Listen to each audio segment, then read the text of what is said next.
to see this weight loss. I know you guys are all like noticing it from the videos. The only thing is, when I do live, you know, like when I travel and stuff, I love food.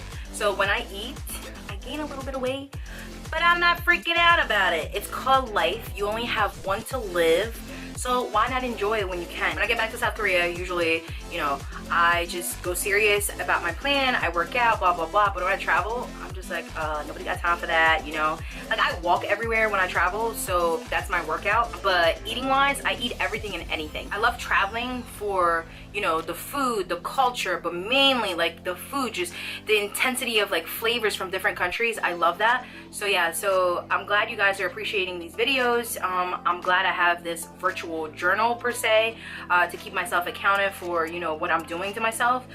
This year, I know I've been doing this, you know, year after year after year since I moved to the US, and I've been struggling. Like, I go down and then I come back up. I go down and then I come back up. Suffer from eating disorder, all of that jazz. So now actually finding a program that works for me, so I know I can shed, you know, the stuff naturally and in a good, healthy manner. So this is what I'm doing, and I appreciate you guys for coming each and every day and supporting me. You guys are watching me, and you guys are actually encouraging me.